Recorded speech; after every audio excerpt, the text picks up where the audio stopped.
What is the best ad platform to profitably acquire brand new customers into your ecosystem? Now, if you follow people on Twitter, if you follow people on LinkedIn, there's always a mixed review of opinions as far as, oh, you should try TikTok, oh, you should run TikTok shops, oh, you should set up these other platforms alongside whatever you're doing right now. There's always been an argument that these other channels are far superior than, let's say, a Meta. Now, the consensus after spending north of, I would say, 5 to 10 million in total ad budget, around that range, as far as just complete ad spend from various brands in my career so far, the best platform to build your foundation, to build your base, if you're ready to amplify your business, is simply Meta ads. Now, the reason behind why I believe Meta ads as a platform is far superior than Google, then TikTok, then YouTube, is because the machine learning platform, the amount of data Meta has across the board, because they do own other various applications like WhatsApp. I believe they own like one or two other software companies. That data in itself is so powerful, simply put, because you can go fully broad targeting. You don't have to have specific interests. You don't need anything specific as far as setting up cost caps or bid caps or whatever.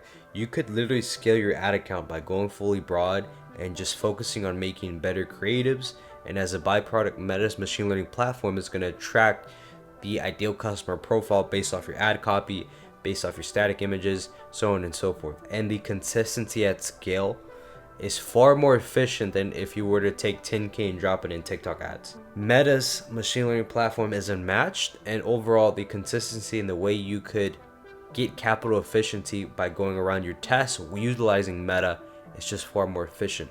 But the thing is, there's always going to be a law of diminishing returns. The more ad spend you push, and of course the more you're scaling. The theory behind this is because we use Meta across our portfolio brand as our top of funnel base to hit brand new customers who've never heard about a specific brand. And then if we're trying to retarget users or hit users that bought in the last 90 days, instead of launching specific retargeting campaigns on Meta and spending more money to reach that same exact customer who was acquired 90 days ago, I use these channels coherently. I use Meta as top of funnel, then I might diversify into Google Ads, because Google Ads is a search platform. People that scroll and search your brand directly on Google and come across your brand via Google Ads, ideally they're more middle funnel / bottom of the funnel audience demographics. So the best way to go about reaching those audiences or reaching those customers is by having a downsell in place to get them to buy back from the business. Let's say they might have opted in for a specific bundle you push on the front end, and then you downsell them on the back end with a specific lower ticket AOV bundle. Now that is a great way to close the gap to where they might have or did not buy from your business on the first time around on Facebook, but you retarget those users, they see your company again via Google Ads by searching up your brand. The chances of them converging or actually buying back from your business is way substantially higher, because there's a congruency built from Facebook. They came across that same static image or that same exact creative. They might have landed on the landing page and they come across your brand again via Google Ads. Now, the great thing with Facebook is most of the time your ads are actually doing the retargeting itself, because we look at metrics like frequency, we look at metrics like CPM. A higher CPM, anywhere from $15 to $20, with a frequency above 1.03, 1.4, 1.5, even 1.10, 1.20, that user around 19%, let's say your frequency is 1.20, around 19% of users that come across that same exact creative are getting retargeted. They're seeing that same exact ad over and over again. Now, the higher the frequency, 1.5, 1.7, 2x, that user is seeing your ad multiple times during the day.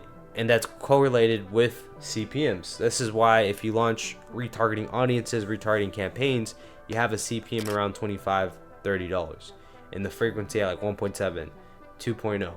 Because the people you're hitting, you're specifically retargeting these users and you're trying to get them to buy back from your business, they're seeing your ad more than twice in a given day.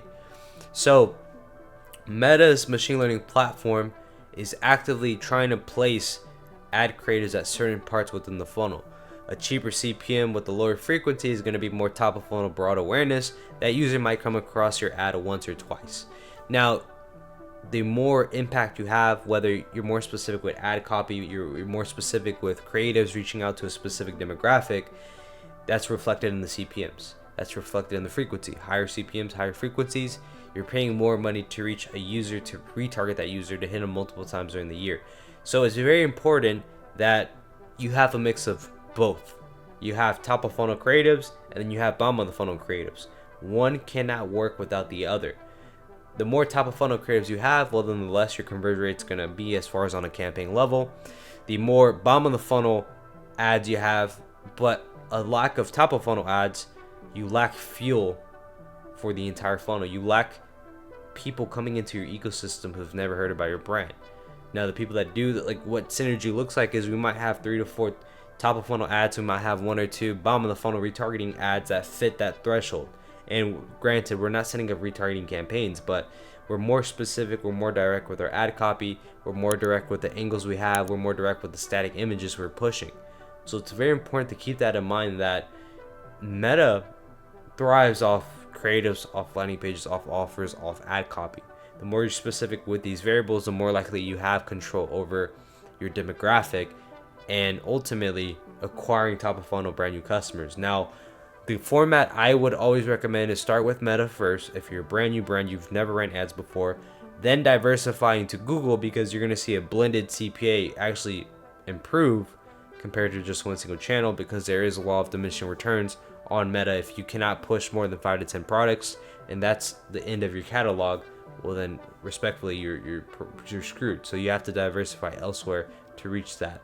Now, the more you go further, the third channel I would add to the hierarchy of omni-channel ads is YouTube, because simply put, YouTube's more long form. The demographic or the sophistication level is higher. It's on the same level as Meta. It's the same level as Google, and people are there to actually learn because they come across ads right on a specific video. And if your ad pops up, well, you have to make sure you have a VSL that actually gets somebody to want to click through and actually want to purchase. Now, the last channel tied to this is TikTok ads. Now, last year I spent my fair share amount, around 10-20K in ad spend on TikTok ads, and I just saw that it was very difficult to make this channel work because there's a lot of variables in mind. Creatives fatigue way faster on this platform because it's a UGC style platform.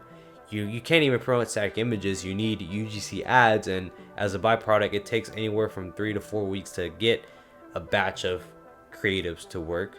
And then thirdly, it's ultimately just not as sophisticated as these other channels. Let's say if you're a skincare brand, right? Your ideal customer profile is around 45 to 50 years old, and let's say they're female. Your demographic isn't going to be on TikTok, but what is going to be on TikTok is like these Gen Z type of audiences, these Gen Z demographics. So that's kind of the last channel I would resort to if I'm trying to grow my business. It starts with focus on Meta first, focus on building a high AOV bundle, focus on profitable unit economics, focus on the variables you can control with better creatives, organize your creative tests to follow a specific persona or a specific demographic to a persona to then an angle, and then from there, as you progress, now you look at other areas in the funnel to improve, which is better landing pages, better offers. And then you go a step further, use Google launch search campaigns, launch PMAX campaigns to retarget users. Then you might want to diversify into YouTube, and then lastly TikTok. So with that being said, guys, I hope you enjoyed this video. Make sure you like, comment, subscribe, and I'll see you in the next one.